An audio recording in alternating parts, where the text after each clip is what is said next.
So as we were talking about last week and the week before, right, we're dealing with building from the algebra into the calculus. So we set the foundation of limits, right, and how we use that to kind of discuss the behavior of a function. It's not the same as evaluating the function, right? It's another way to give a descriptive focus on a function and its behavior, okay?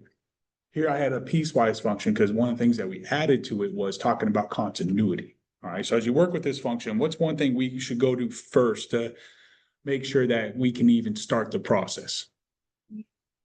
X.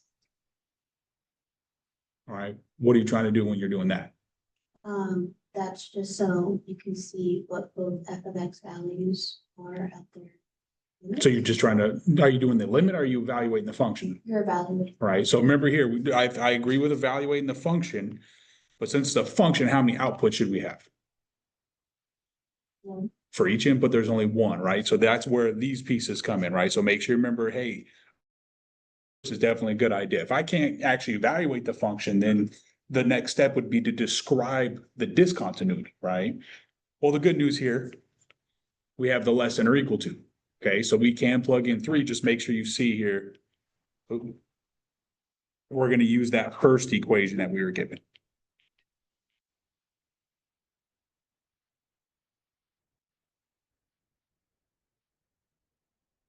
We go with the fact that we get 10 back though. Any concerns there? All right, now that's the first piece. Now the next piece, this is where we go to limit, right? First, we want to see if the limit exists. So how do we go through that process, sorry. You at 3 at x. So the limit as x approaches 3, right?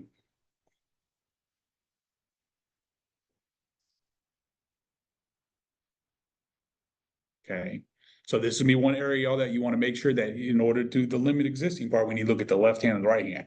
Okay, so make sure you're saying, hey, let me look at this from the left hand perspective as well as the right hand perspective. Okay. Now, I do agree with trying direct substitution first, right? We can look at the, hey, those are both linear, right? So a direct substitution approach is definitely going to be helpful here. With that said, though, make sure you see for this first part, if we're looking at the left hand, which equation should we use? The first one given or the second one given? The first one, right? Remember, that was one of the things I said, if you ever get stuck, draw a number line real quick.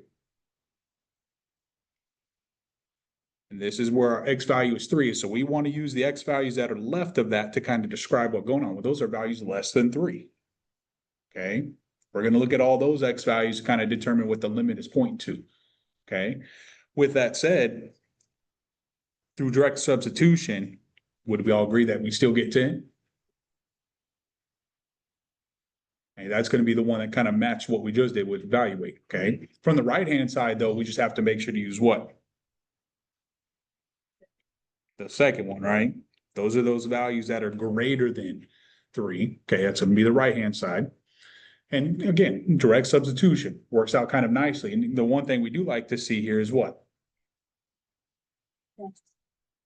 They both equal 10, right? So what can we conclude about the limit as x approaches 3 itself? Does everyone feel okay with that, where I'm getting that from? No, you would use a table, but what do you mean by that?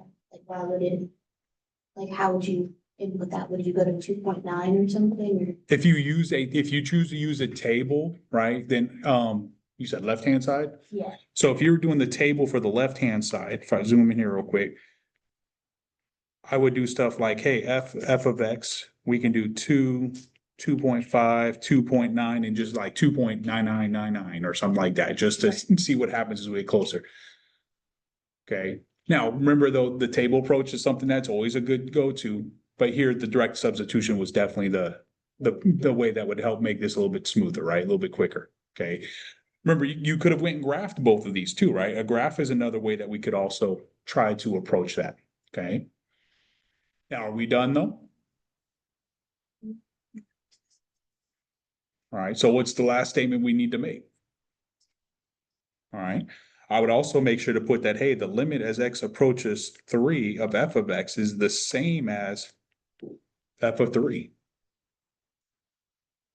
Everyone see how we're putting that together? The limit exists, right? And the limit was equal to 10 when we did that. Not only that, we got the same thing for both of those statements. So at that point, we can conclude that it's continuous.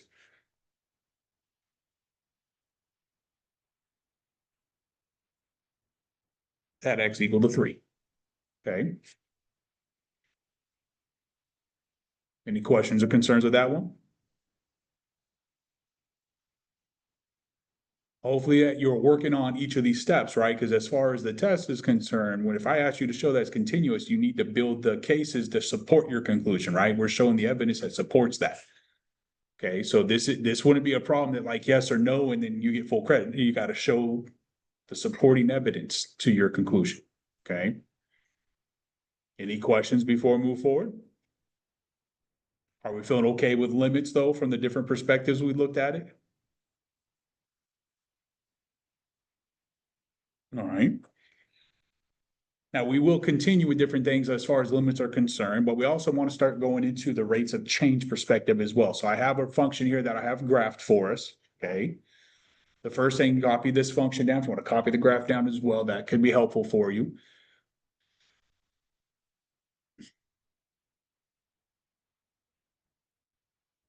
I have the limit here though, since I have a graph, just kind of make sure we're comfortable with that perspective again as we move forward. But we're also going to talk about the difference between the limit and then as we begin to look at rates of change as well.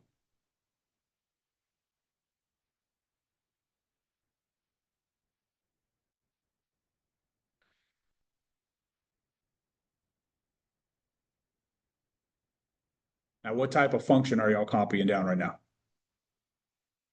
Quadratic, right? So quadratic, do we have to worry about discontinuity? What's the domain of a quadratic would be another question.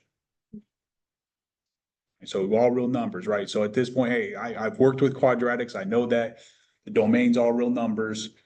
So I should be able to get to this limit, okay? Now, with pointing that out, we could also probably jump straight to the direct substitution, okay? As we saw with that previous piecewise function, the two pieces I gave us were both linear. That was kind of one of the things that we could have recognized, like, hey, I can comfortably do this. I'm working with a function I'm familiar with. Quadratics is one of those ones that I would say, hey, we should be comfortable, if not this exact graph, but having a general idea what the graph looks like, okay?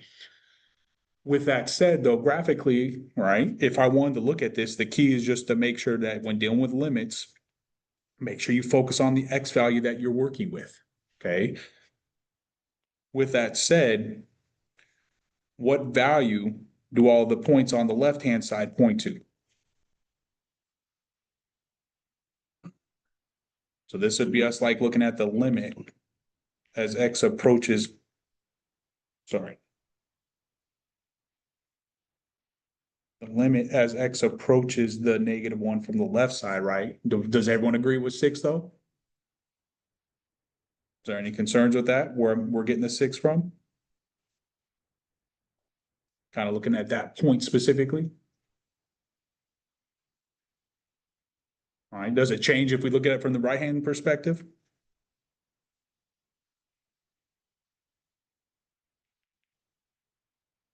Or do y'all feel everyone's comfortable with that though, seeing how all those points would agree? Okay. Now, if you chose to here, just like, hey, I'm just doing direct substitution, just make sure that we're looking at the function, that we're dealing with something that we're allowed to. Things to remember with that direct substitution, there's different forms to watch for, right? The indeterminate form would be one thing to be like, okay, hey, I got to look into this further, okay? Getting the situation where you have 0 in the denominator, so you have an undefined form is another one to kind of make sure to look into further, okay? Does everyone feel good though with where the 6 is coming from for this problem? For our limit?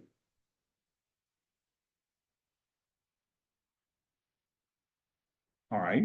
So then the next step of this, as I mentioned, is what happens when we start looking at the rate of change, right? It's not just looking at a single point.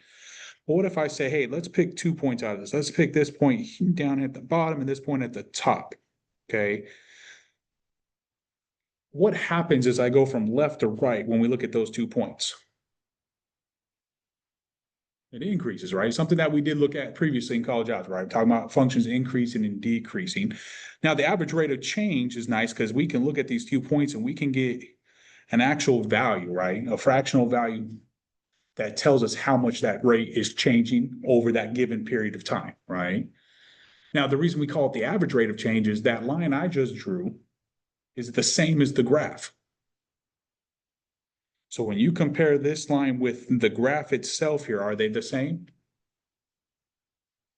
Right? So all we're doing here is using that to kind of approximate the behavior, right? One thing we could say here, hey, the graph is definitely increasing, so at least it agrees with that, okay?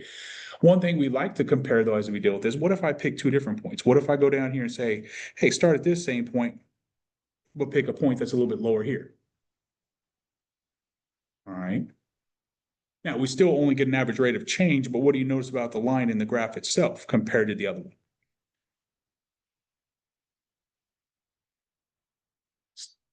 It's closer, right, to what the graph is. It's not the same now, right? Still just an average. We're using to kind of approximate the behavior, right?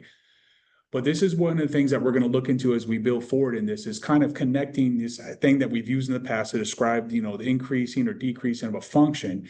And eventually what we're going to do is going to bring the limit in there to help us better describe the behavior of the function, right? Maybe not have to be an average, but maybe get it to more of an exact value or instantaneous. Okay. So that's something we're going to work towards. But what I want to make sure we're practicing today is just being able to find first and foremost the average rate of change between 2 points on a function. Okay, so taking the same function that we just worked with, all right, you'll see here I give us two different things that I want us to work on. All right, so the first two is what's going on when we start at x equals 3 and go to x equals 7, somewhere up here. And then we're going to do it again, starting at x equals 3 and go to x equals 5. I went a little too far, sorry. Now, what do we use for the average rate of change? Anybody remember what that looks like? Slope form is a good way to remember it. Has anybody seen it written like this before? Right? Just talking about a change in y all over the change in x.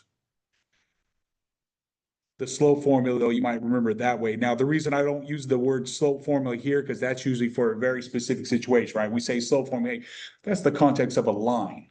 And we're going to look at that a little bit today, because you might remember with lines, no matter what 2 points I pick, the average rate of change is going to be the same value, okay?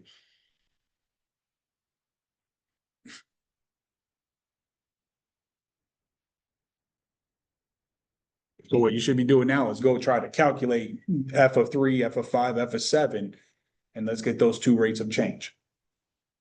I think I might have missed, we got sick for the first one. Is that because you do that 1/2 before you do the exponent? No, you're talking about over here, if you try direct substitution. Yeah. So if you plug in -1 here, you have to start here, right? So that'd be -4. Yeah. No problem.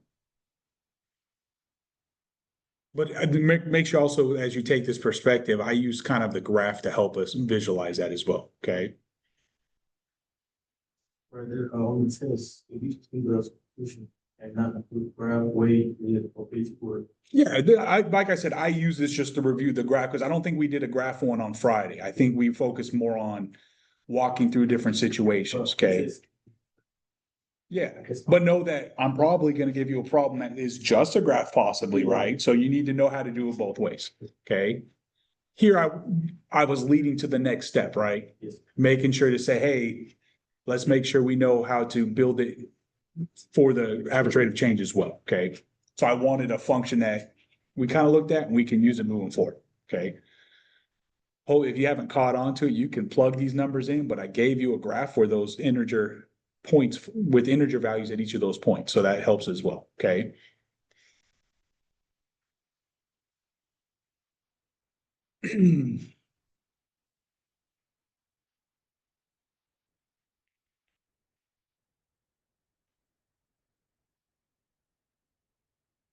Now, excuse me. Another way that the average rate of change can be written here is in function notation. So make sure you see that what I wrote in blue here is the same thing we had before. f of x2 is representing the output or the y value of a function, right, at point x2, or whenever we use the x value x2. Okay, so keep that in mind if you see it this way as well. This is definitely one thing that we want to be comfortable with, because as we deal with rates of change, like I said, we're going to start bringing the limit in, and some of our notation might change a little bit.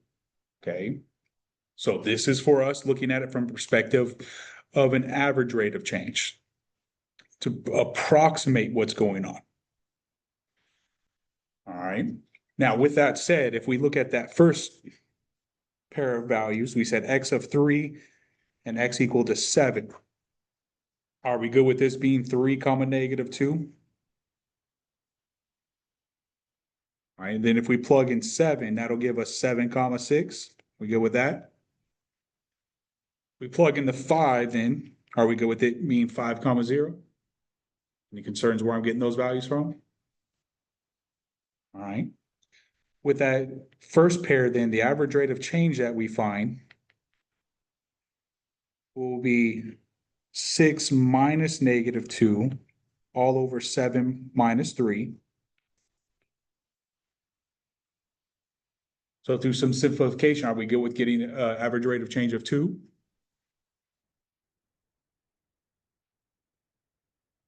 Now, I write it as 2, but remember, we are still dealing with the rate of change. So anytime you have a denominator of 1, it's still a rational value.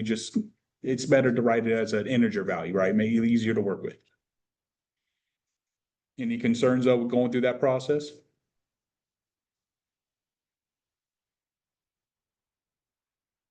All right. It's more, like I said, some of the stuff we do at the beginning is a bit more of a review, making sure we're comfortable with stuff. I'm going to shift this over a little bit. Now we're going from x is equal to 3 to x equal to 5.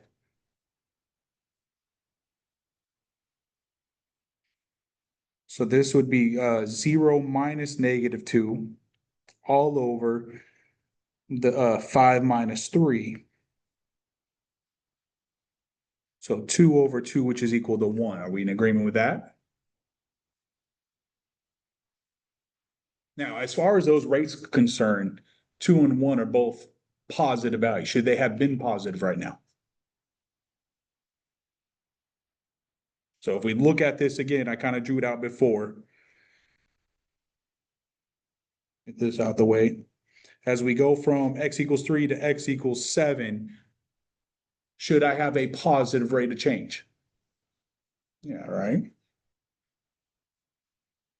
Also note there, when I draw that line, what's the slope of the line I just drew? 2, right? Now, another thing I'd point out here, if we wanted to, we could continue that line all the way through as if it's its own equation, right? This is a situation that I would point out, just kind of recognizing some names, that this is what we're going to call a secant line, right? Because it hits at 2 points here on this graph. Okay, so the average rate of change, when we're looking at that, we're forming a secant line in that given area of the graph we're focused on. Okay, so as we deal with this, that's one thing to keep in focus, that line I just drew, the average rate of change is the slope of that particular line. Okay, now we could eventually, if we wanted to know the line, we can go find the y-intercept, but we have points, 2 points that we just found. We found the slope, so all we need to do then is put in that point slope form to find the equation. Okay. With that said, though, make sure you see here again, the second group we looked at is also a secant line, but what changed?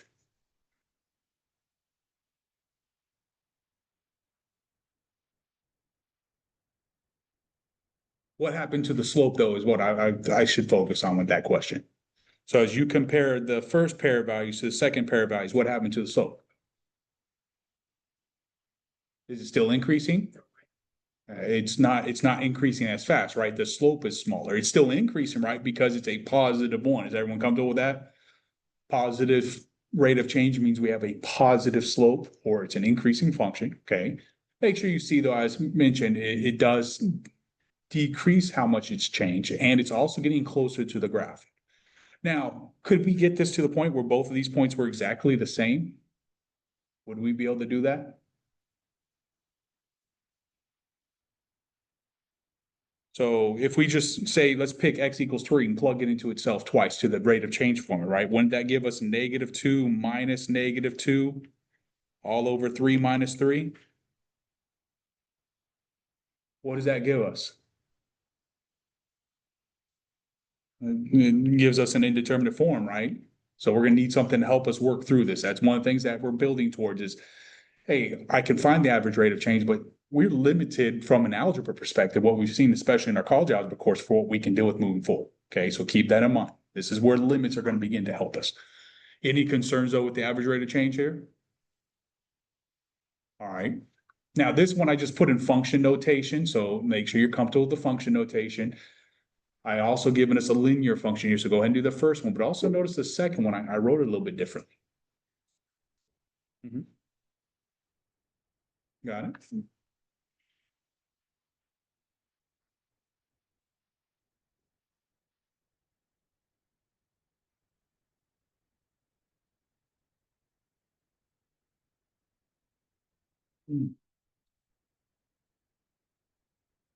I want to do the function notation, make sure we're practicing function notation, but the last one, you could have used the graph to get the points, right? So make sure you're comfortable with evaluating this, so you do this. If any questions come up, let's deal with it now.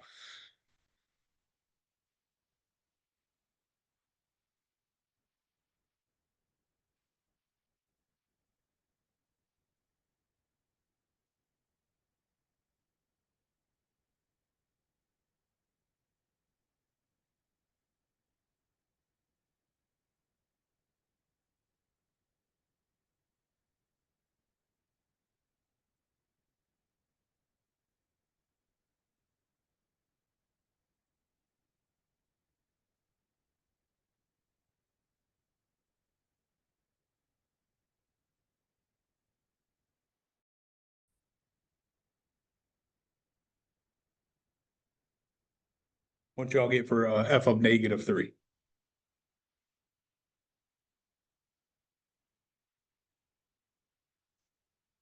-6, -9?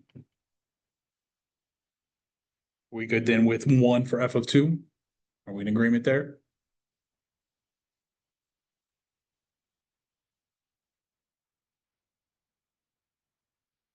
Guess I should have been a bit more creative when picking my problem today. Any concerns with dealing with it from a function notation perspective?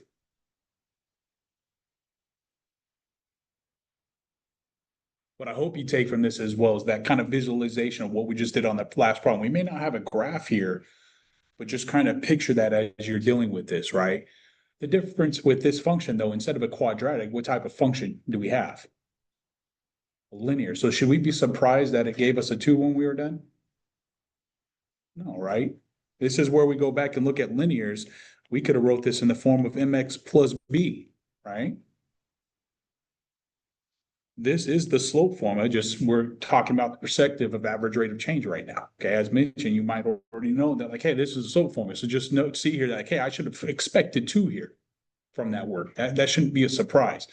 Now, the question I have for you, will it change if I say start at f of 5 and just go to any other point, as long as it's not f of 5? I could put extra here, probably like, hey, don't let h be 0 as we just showed. As long as h is not 0, we won't run into that indeterminate form. Are we gonna get something different with this second part? Or should we get 2 again?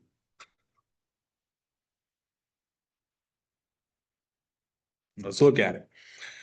First, we want to be comfortable with plugging other expressions or functions into a function. This is definitely something that we want to be comfortable with. Just make sure you see here, whereas before you could do 2 times -3 and then subtract 3. Here, we're gonna have to distribute and simplify.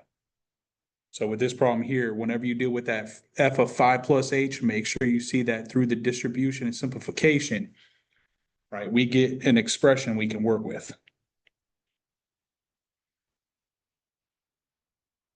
Any concerns with that?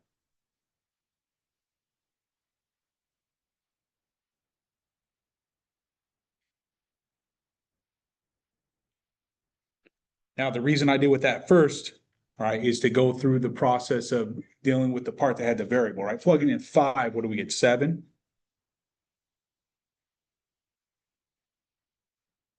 Now, as far as the denominators is concerned, make sure you see that I put it in parentheses, but we really didn't need the parentheses there. It was just making sure to show you where I got the two X values from. The X values are what we're plugging in. So 5 plus H was the second thing that I gave us to plug in. So that's why I put it 5 plus H in parentheses, my input.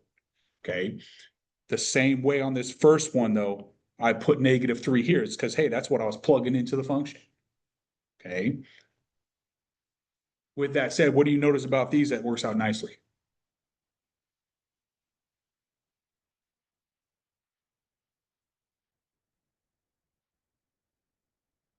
All right. Are you good with this piece here first? All right. So I just put this in place of that. Since we said this is equal to this, I just put it there. Okay. And then the 7, I plugged in 5. Now make sure you see when you plug in 5, you get +7, but we're doing a change in Y. So that's why it's saying subtract right now. But what's nice about this piece here, if I have to simplify,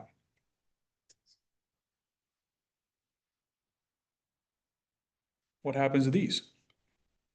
Okay, they go to 0, right? Same thing in the denominator, doesn't it? Works out kind of nice.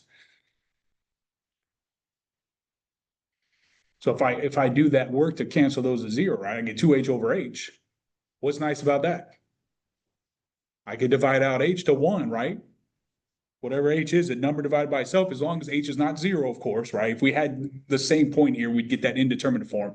So I probably should have wrote that to begin with, but I made sure to state it, right? They're like, hey, H can't be 0 because I don't want these to be the same point, right? So as long as that's true, I can do this division and we get just 2. Again, should we be surprised it was 2? Right? Did it matter that we didn't even know the second point? Hopefully what you're seeing there, I just said, hey, we pick one point, I can pick a second one, even if I don't know. When I go through and do the work, I still got the same thing back.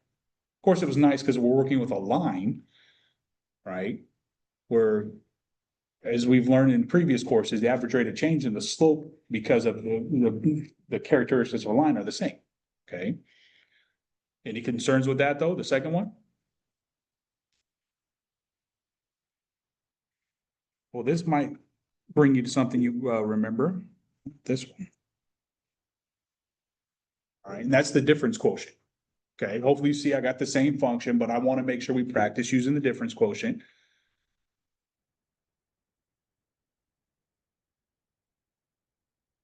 Does anybody remember what the difference quotient looked like as far as the structure?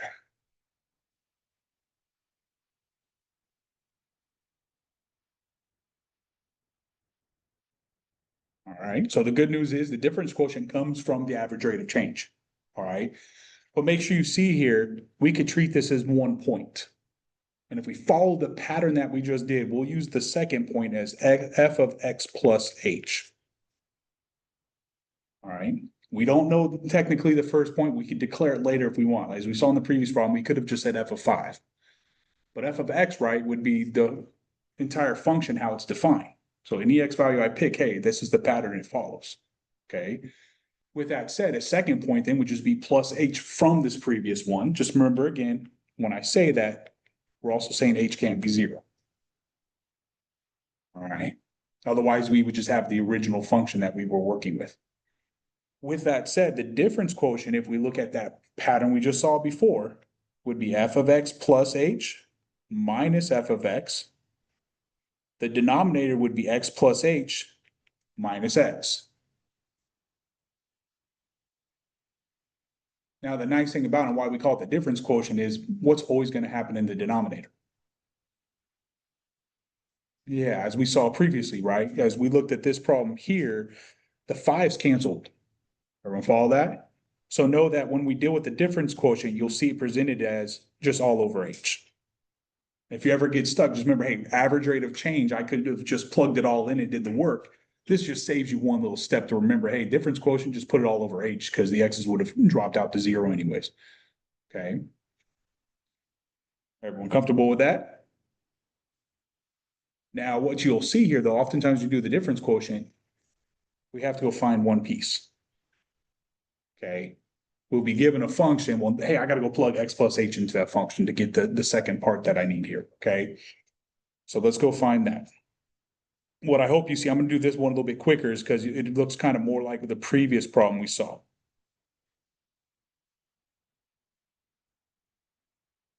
Instead of 5, though, we're gonna keep the x.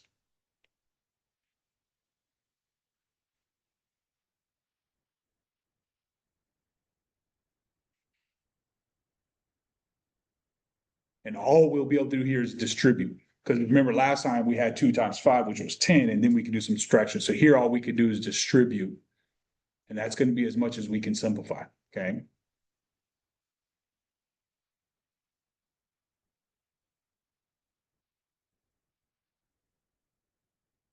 Now, what I hope you see here is we start with our function f of x, right? And by putting the plus h, we're just saying, hey, let's get another point out there in a general way, okay? Through the average rate of change now, we can go get what's going on, a formula in sense to work with for any 2 points.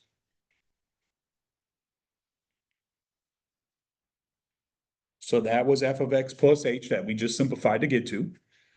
Then we're going to subtract the original function. And remember, it's all over h, okay?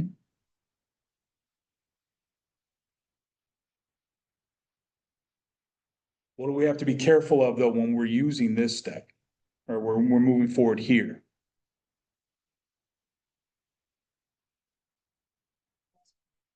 Right? Which means that negative there, what do we have to do with it?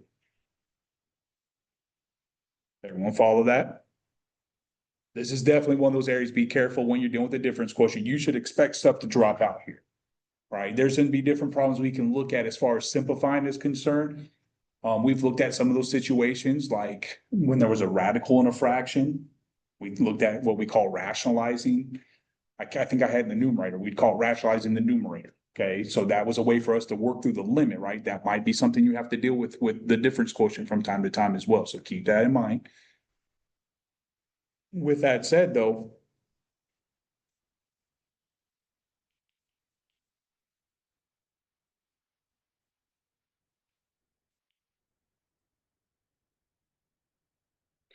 make sure you see that it becomes negative 2x and positive 3. But what terms do end up canceling to 0?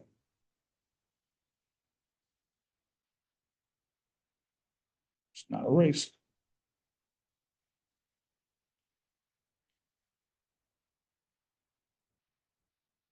Does that work out nicely, though?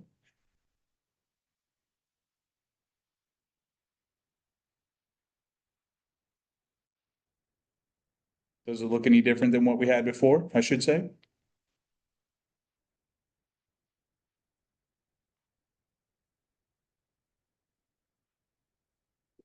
Oops, sorry.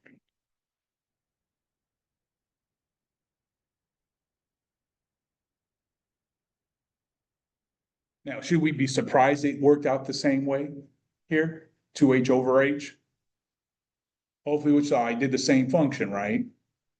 All we did is by using the difference quotient, we're saying, hey, if I pick any 2 points on this line and I go deal with the average rate of change, no matter what 2 points I pick, I'm always gonna get what value back for this function? 2, okay?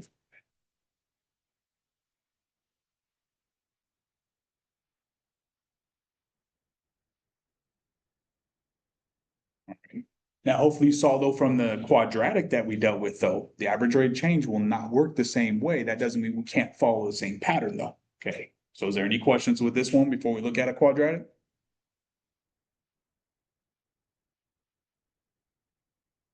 All right, so here's a quadratic for us. I gave us x squared minus 3x minus 10. And we're gonna follow the same steps that we just saw. Let's go find the difference quotient.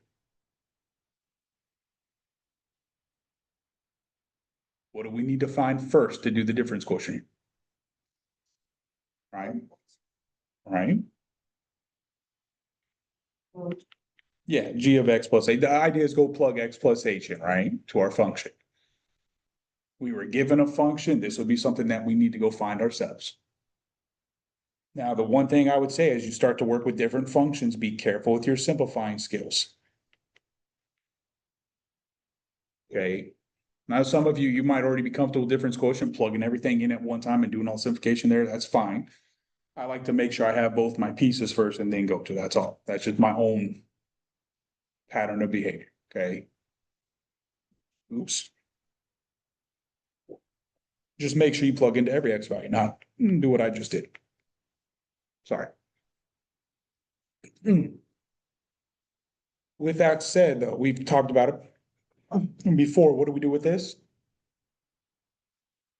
X will stage and then X will stage. Make sure you write it twice and multiply it out. Good. Now, I'm just gonna jump to the answer because we have looked at that before. Be careful with the -3. Okay, yeah, just make sure to distribute the -3. Now, if you need to see where I'm getting that from, go off to the side, do X plus H times X plus H, both in parentheses, and multiply that out. What you'll find is whenever you deal with this X plus H situation and you're doing a exponent to the binomial, right, it's always gonna follow the same kind of pattern that you have in place. My brain, what's the name of that triangle? Pascal's? Pascal's triangle. Yeah, Pascal's triangle is a great way to do it if you haven't seen it before. Start by putting a 1 on top, 2 ones below it, and then you can fill each row. And what you'll find is as you get to the third row here, you use the ones above it to add together. Meaning the values on the outside will always be 1, but you always add the 2 above to get the value that's below it. So you'll see here, though, there was only 1x squared, but there was 2 of the xh terms. And then only 1 h squared term. This helps you with coefficients. So if it was ever like a cube or to the 4th power, a quick way to help get to those values.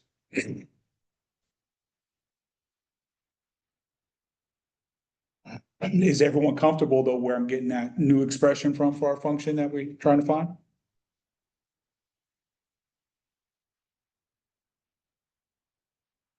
Now make sure you see here. We're ready to go actually evaluate the difference quotient here. We have both pieces. It's gonna be a little bit of writing. But what should we expect to happen as I deal with this next piece in the subtraction we have? Yes. Does everyone understand why that's the case?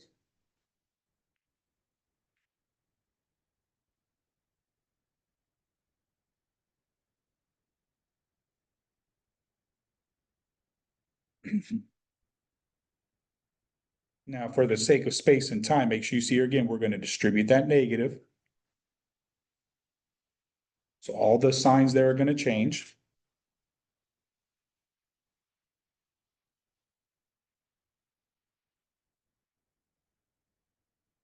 So what all cancels out? Right, where Mhm. we Where can we see the x squared, 3x, and the 10 at though? Anytime working with linear, as we saw in any polynomial, really, once we simplify, that'd be one of the nice things about working with those. Is hopefully what you see here is I can go through and find all the terms that were given in the original polynomial. And they pair up to go to 0 with another one, okay? With that said, what do all these terms have on them that were left over? An h, right, which is really nice. Okay, now this is gonna look a little bit different than the previous one because it's not linear. All right, remember the average rate of change for a linear was the same no matter what 2 points we got. So the difference quotient was able to simplify right down to whatever the slope was. What we're gonna see here, what do I have to do to simplify this further? What could I do, I should say? There's a couple different ways someone might see it. You could factor out an h. That's a great way to do it, okay? Another way that if you see it, make sure you see here, you can break this up into individual fractions.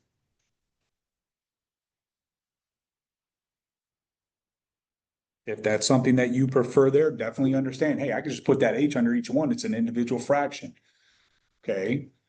Factoring out an h, though, is another great way. What you're recognizing is that it had a greatest common factor. I know we looked at that a little bit. Whatever way that we do with this, though, make sure you see we get to this point here where it's 2x plus h minus 3.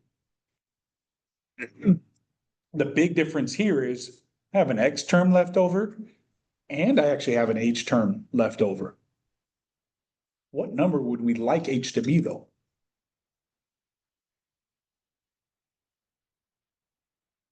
That would be nice here, right? But another number that would be nice as well wouldn't be zero. But remember, we didn't want it to be zero from the beginning because that would give us a place where we have something in an indeterminate form, right? But make sure you see here, as we saw with some of our limit stuff, through some simplification, we got from the fraction that has H into the denominator and simplified something, which is all over one. So we didn't even need the fraction anymore. Okay, so this would be a good example of, hey, now that I can simplify this, and I no longer have H in the denominator, we can bring this together with a limit. And that's what we're going to kind of pick up off and look at when we come back to class on Wednesdays, how we can begin to connect these different tools that we have now, right? Simplifying through the perspective of algebra. Now, this one's a little bit more general, right? And something that you may have seen just a couple times in college algebra, but something we're going to look at in a little bit more detail with our course, okay? But know that Wednesday, we're going to come back and connect this with our limits, right? And begin to talk about how we can go from an average rate of change to an instantaneous rate of change, right? As we saw from our graph earlier, hey, as these 2 points got closer together, that average rate of change was a little bit more accurate. It still wasn't the same, but it was at least more accurate. What we want to get to though is not a secant line, but possibly what we call a tangent line. So that's what we're going to pick up on Wednesday, if I can even draw it.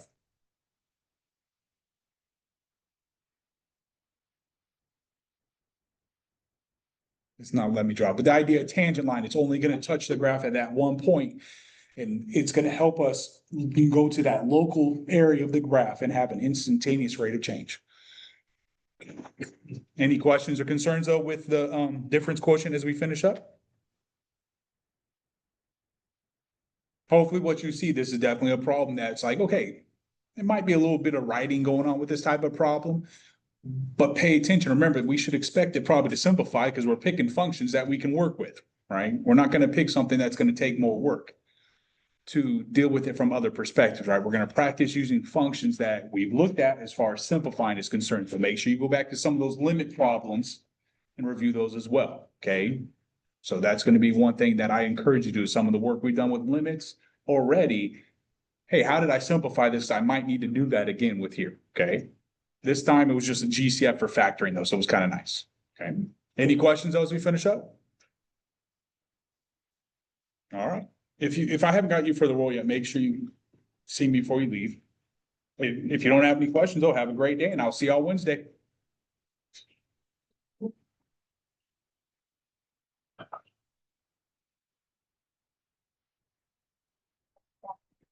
I know we're still gonna use the graph here, but like, whenever we plug in for, the negative one in the limit, when I do that, I don't know why it's not that I'm getting 6, because when it's, Because we can't square like that, okay, right? So like when you're dealing with that, let me show you on the board. What you're saying that is this, same as this. Are those the same?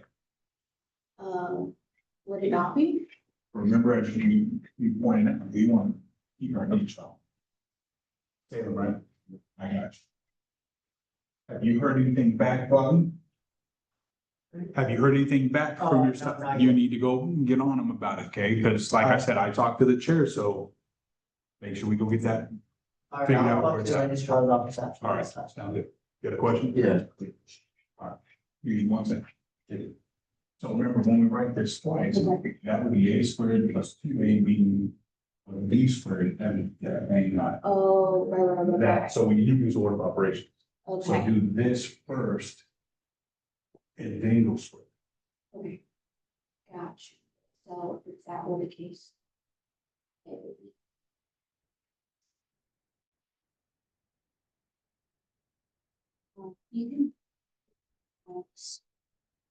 You can. What can we do now?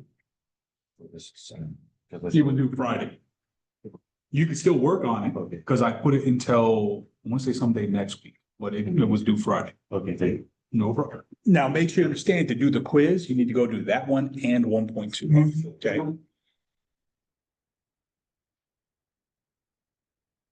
Also, Mhm.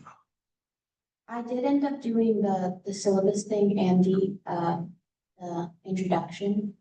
Will that? Update. I haven't done anything with the forums because I'll deal with that later. For y'all, the forum is more of kind of just a little extra thing I felt was kind of, we go a little bit quicker in here, so we don't always have time to chat, so I tried to mix it up. Thank you. No problem.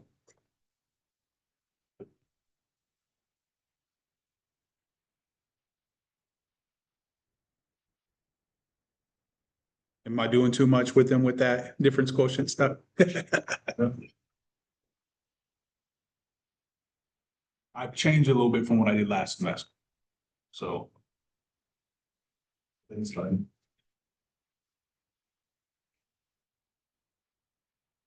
My brain is not working right now. You waiting for us? You can come in. What was your name again? My brain is not working. It's been Steven. Steven, that's right. I'm sorry, Steven. How you doing? Good. How you? It has been a while. That's gonna be my excuse. It's been a minute.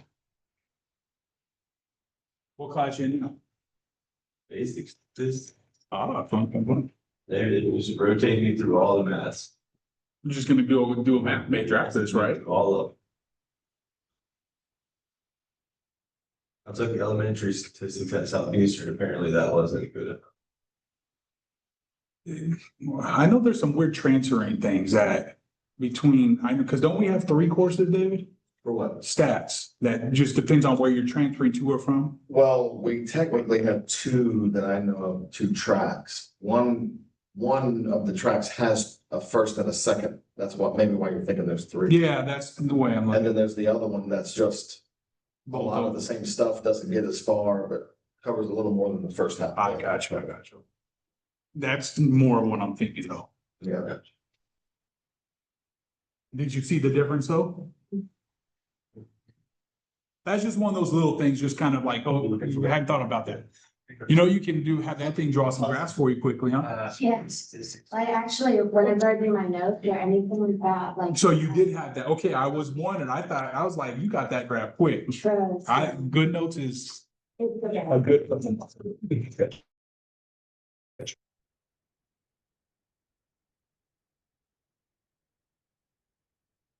We have this, it's been nice.